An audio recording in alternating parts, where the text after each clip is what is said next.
जय हिंद, जय भारत मेरे प्यारे साथियों। तो शुरुआत करते हैं इस्लाम का उदय। इस्लाम का उदय, जो इस्लाम है इसका उदय हजरत मोहम्मद पैगंबर के द्वारा किया गया था। तो आपको याद रखना है इसके संस्थापक कौन थे। हजरत मोहम्मद साहब, हजरत मोहम्मद साहब इसके संस्थापक थे। और इनका जन्म हुआ था, आपको याद रखना है, 570 ईस्वी में। 570 ईस्वी में इनका जन्म हुआ था। कहाँ पर? मक्का में। और इनको ज्ञान की प्राप्ति हुई। ज्ञान की प्राप्ति हुई कब हुई? आपको याद रखना है 610 ईस्वी में। कहाँ पर? हीरा नामक गुफा में। हीरा नामक गुफा में इनको ज्ञान की प्राप्ति हुई। इसके पश्चात ये 622 में मक्का से मदीना गए। कहाँ पर गए? मक्का से मदीना कब गए? 622 में। और 622 में ही आपको याद रखना है 622 में इन्होंने मुस्लिम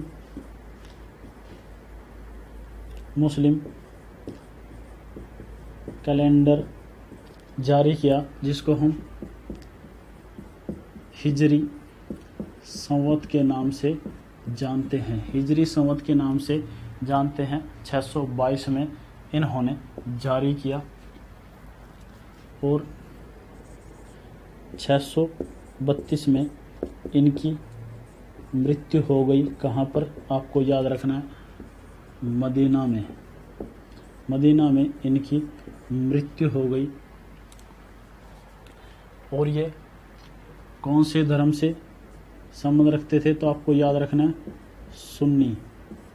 और जो इनके दामाद थे, आपको याद रखना है दामाद, ये शिया धर्म से संबंध रखते थे। और इन दोनों को मानने वाले सूफी कहलाते थे। क्या कहलाते थे? सूफी। और आपको याद रखना है इसके अलावा जो मुस्लिम अध्यक्ष होता था उसे क्या कहा जाता था? तो आपको याद रखना है उसे खलीफा कहा जाता था। और ये खलीफा कहाँ पर बैठता था? सऊदी अरब में। अब बात करने वाले हैं हम भारत में मुसलमानों का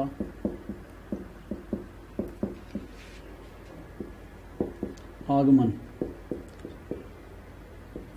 कि भारत में कौन कौन से मुसलमान किस देश से आए, ये क्रम भी पूछ लिया जाता है। तो सबसे पहले आने वाला अरबी मुसलमान था। और जो अरब देश से आया था वो कौन था? मोहम्मद बिन कासिम। मोहम्मद बिन कासिम अरब से आने वाला पहला मुसलमान था। इसके पश्चात तुर्की देश से आने वाला कौन था? महमूद गजनवी। ये तुर्की देश से आने वाला मुसलमान था। मंगोलिया से आने वाला मुसलमान था चंगेज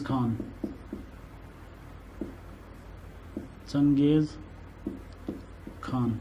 ये किस देश से आया? कई बार क्वेश्चन आ चुका है, तो आपको याद रखना है मंगोलिया से। अफगानिस्तान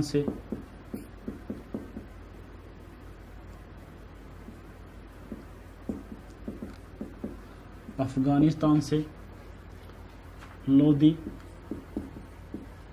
व सूरवंश, ये दोनों ही वंश कहाँ से आए थे? अफ़गानिस्तान से और इसके अलावा ईरान से। ईरान से आने वाला कौन था? अहमद शाह अब्दाली। अहमद शाह अब्दाली ईरान से आने वाला मुस्लिम शासक था जो मोहम्मद बिन कासिम था। तो आपको याद रखना ये कब आया था? 712 ईस्वी में। 712 ईस्वी में आने वाला मोहम्मद बिन कासिम था और अहमद शाह अब्दाली आया था 1761। और 1761 में ही लड़ा गया था पानीपत का तीसरा युद्ध। और इस तीसरे युद्ध में अहमद शाह अब्दाली ने किसको हरा दिया था? मराठों को। आपको याद रखना है, मराठे इस युद्ध में हार गए थे।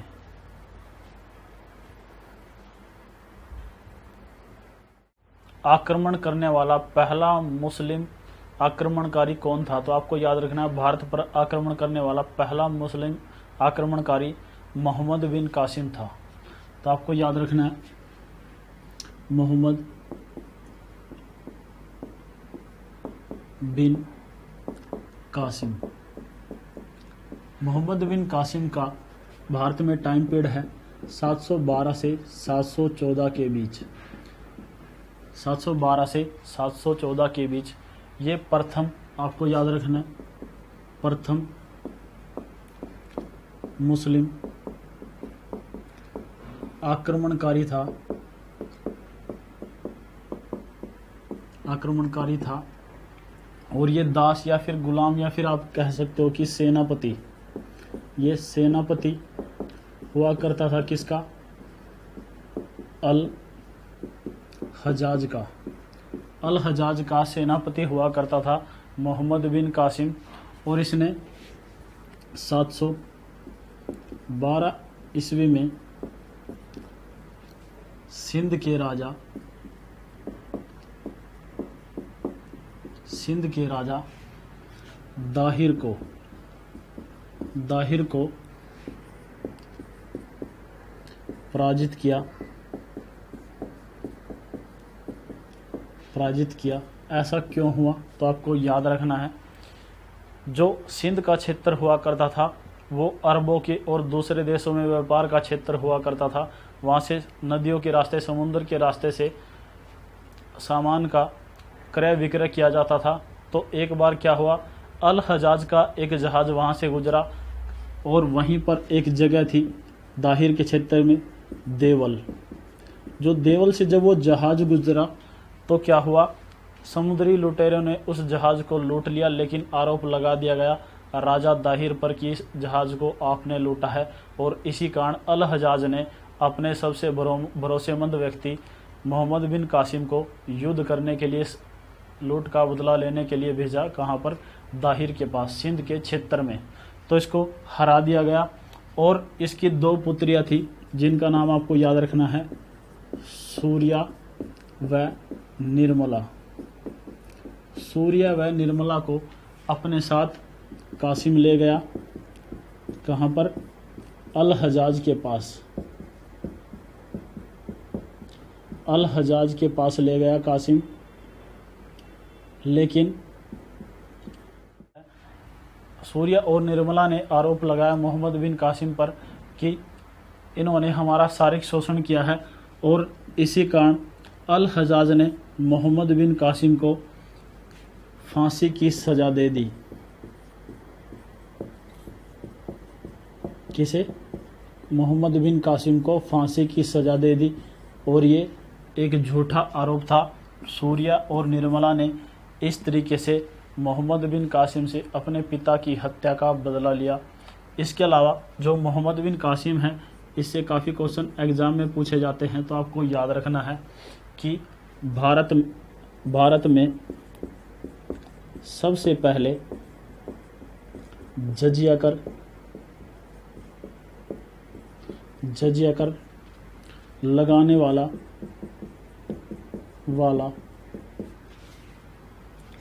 पहला मुसलमान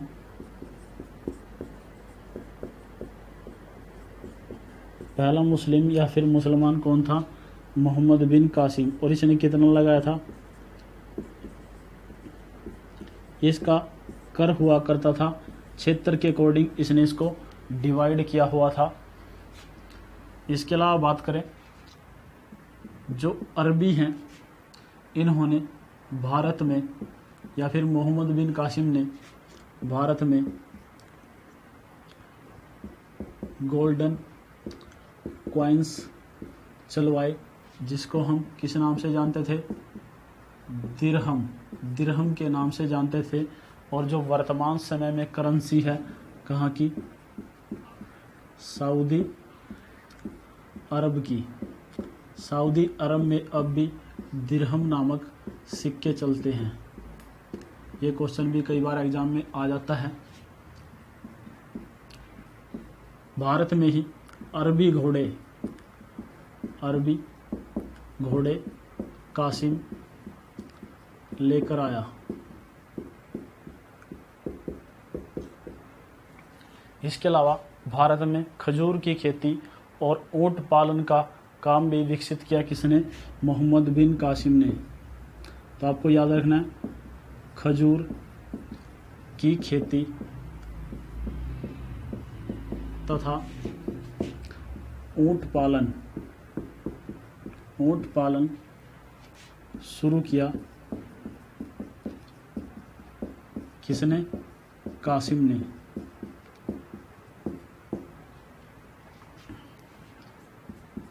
एक शब्द काफ़ी फेमस है, मानसून। और आपको याद रखना है, मानसून की उत्पत्ति भी कहाँ से हुई? अरब से। मानसून जो शब्द है, इसकी उत्पत्ति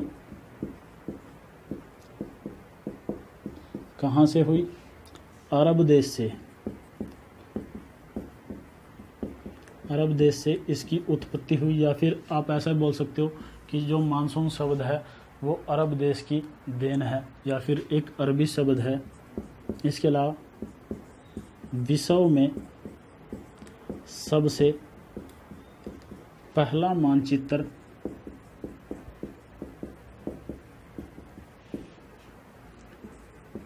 अरबों ने विकसित किया।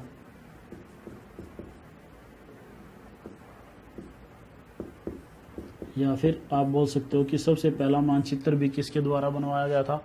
अरबियों के द्वारा विश्व का पहला मानचित्र बनाया गया था। तो आपको याद रखना है, महमूद गजनवी। जो महमूद गजनवी था, इसका टाइम पीरियड भारत में रहता है, जो इसने 17 आक्रमण किए थे। 1000 से 1027 के बीच 17 बार आक्रमण किया। आपको याद रखना है, 17 बार आक्रमण, 17 बार इसने भारत में आक्रमण किए। इसके अलावा इसका उद्देश्य, जो इसका उद्देश्य था वो था लूट, खासकर मंदिरों को लूटना इसका उद्देश्य था। इसको भारतीय इतिहास में, आपको याद रखना है, भारतीय इतिहास में मूर्ति भंजक के नाम से जाना जाता है। किसे? महमूद गजनवी को भारतीय इतिहास में मूर्ति भंजक के नाम से जाना जाता है। कई बार ये क्वेश्चन एग्जाम में रिपीट हो चुका है। अगर इसकी वंश की बात की जाए तो इसका जन्म हुआ था तुर्की में एक जगह थी गजनी, और वहाँ पर ही गजनी जगह पर इसने गजनी वंश में जन्म लिया, और इसको हम यामिनी वंश के नाम से भी जानते हैं। जो गजनी वंश है उसका संस्थापक था अल्पतगीन। जो अल्पतगीन था, इसका एक गुलाम हुआ करता था सुबुतगीन। जो सुबुतगीन था इसका गुलाम था, और इस गुलाम का ही बेटा था महमूद गजनवी, जो महमूद गजनवी इसी का ही बेटा हुआ करता था और इसकी सुबुतगिन की हत्या राजा जयपाल ने इसकी हत्या 998 में कर दी। सुबुतगिन की हत्या राजा जयपाल के द्वारा कर दी गई और फिर ये राजगद्दी पर बैठता है और अपनी पिता की मृत्यु का बदला लेने के लिए 1000 ईस्वी में, तो आपको याद रखना है इसका पहला आक्रमण 1000 ईस्वी में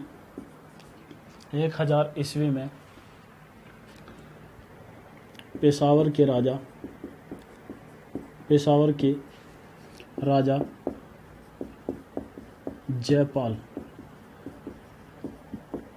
जयपाल के विरुद्ध था और इस युद्ध में ये राजा जयपाल को हराकर अपने पिता की मृत्यु का बदला ले लेता है महमूद गजनवी। इसके अलावा इसने 1006 में, आपको याद रखना है 1006 में नगरकोट कहाँ पर है? हिमाचल प्रदेश में आक्रमण किया। इसके अलावा आपको याद रखना है नगरकोट में अकबर का भी जन्म हुआ था। अकबर, जिसको हम बादशाह ए हिंद के नाम से जानते हैं, अकबर का जन्म भी कहाँ पर हुआ था? नगरकोट में। इसके अलावा आपको याद रखना है इसने 1008 ईस्वी में पेशावर पर फिर से आक्रमण किया और अब की बार इसका टारगेट था राजा जयपाल का पुत्र आनंदपाल।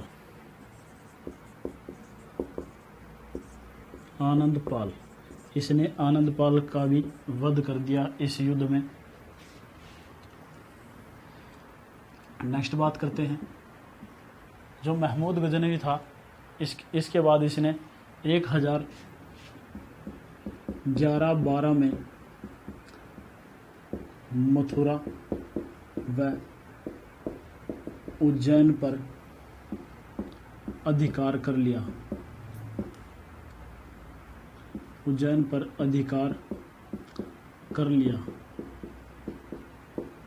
ये आपको याद रखना है। और इसने फिर से अटैक किया। एक फेमस जगह है हरियाणा में थानेसर, जो सबसे महत्वपूर्ण माना जाता है हरियाणा जीके या फिर क्वेश्चन एग्जाम में पूछे जाते हैं यहाँ से। तो आपको याद रखना 1014 ईस्वी में इसने थानेश्वर, कई बुकों में आपको थानेसर भी मिलेगा और कई बुकों में आपको सथानेश्वर ये भी मिलेगा। ये नाम एक ही है, जगह एक ही है, लेकिन अलग अलग बुकों में इसके अलग अलग नाम मिलते हैं। तो आपको याद रखना 1014 ईस्वी में इसने थानेसर पर आक्रमण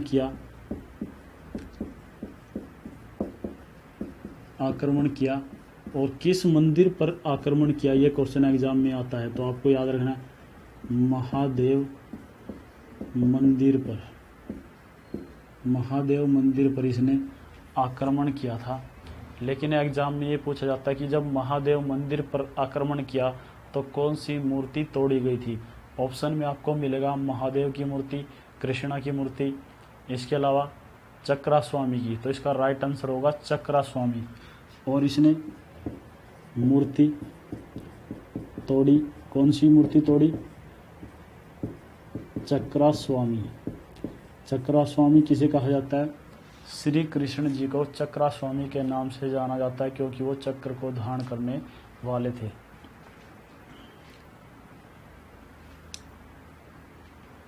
इसके साथ इसका लेखक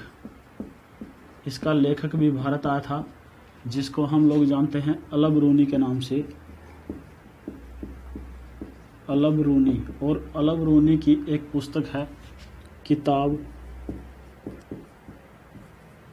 उल हिंद। किताब उल हिंद में इसके आक्रमणों का जिक्र है, किसने कहाँ पर भारत में अटैक किए और कहाँ से कितनी संपत्ति इसने लूटी। इसके अलावा इसके कुछ लेखक और हैं जो आपको याद रखने हैं। फिरदौसी, उनकी पुस्तक भी पूछी जाती हैं। फिरदौसी, जो फिरदौसी है इसकी एक पुस्तक है शाहनामा, शाहनामा, ये भी आपको याद रखनी है। नेक्स्ट इसका एक और लेखक है उत्बी, उत्बी की पुस्तक है चाचनामा। नेक्स्ट एक और लेखक है इसका जो आपको याद रखना है वेहाकी, वेहाकी की पुस्तक है तारीख ए सुबुतगीन, तारीख ए सुबुतगीन इसकी पुस्तक है। इसके अलावा आपको याद रखना है इसका एक और सबसे प्रसिद्ध आक्रमण था भारत में 1025 में। कहाँ पर? गुजरात के सोमनाथ मंदिर पर, गुजरात के सोमनाथ मंदिर पर इसने अटैक किया और ऐसा माना जाता है कि यहाँ से भारी मात्रा में इसने हीरे जवाहरात और संपत्ति की लूट की। तो यहाँ से एक और क्वेश्चन पूछा जाता है कि जब इसने गुजरात पर अटैक किया था, आक्रमण किया था, तो उस समय यहाँ पर शासक कौन था? गुजरात का शासक कौन था? तो आपको याद रखना है भीम प्रथम, जिसको हम मूल राज के नाम से भी जानते हैं। और इसका अंतिम आक्रमण भारत में था 1027 में। किन के विरुद्ध? खोखर जाटों के विरुद्ध, खोखर जाटों के विरुद्ध इसका अंतिम आक्रमण था। और यह आक्रमण इसने इसलिए किया था कि जब इसने सोमनाथ मंदिर को लौटा तो राजस्थान के रास्ते से जा रहा था, तो राजस्थान के जाटों ने इस पर अटैक कर दिया था और इसका काफ़ी सोना लूट लिया था। तो इसलिए खोखर जाटों को सबक सिखाने के लिए इसने 1027 ईस्वी में अंतिम आक्रमण किया था भारत में। और इसके अलावा 1030 ईस्वी में इसकी मृत्यु तुर्की में हो गई। तो इसकी मृत्यु कब हुई? 1030 ईस्वी में। भारत में इसका टाइम पीरियड रहता है जो 17 आक्रमण है, जो इसके फेमस आक्रमण है, हमने बस वो ही डिस्कस किए हैं 1000 ईस्वी से 1027 तक। इसके दो सबसे प्रसिद्ध आक्रमण हैं। 1014 ईस्वी में हरियाणा में किया गया, थानेसर नामक स्थान पर। कहाँ पर है? कुरुक्षेत्र में। तो आपको याद रखना कहाँ पर है ये? कुरुक्षेत्र, कुरुक्षेत्र में कहाँ? हरियाणा, हरियाणा के कुरुक्षेत्र में इसका सबसे फेमस आक्रमण है।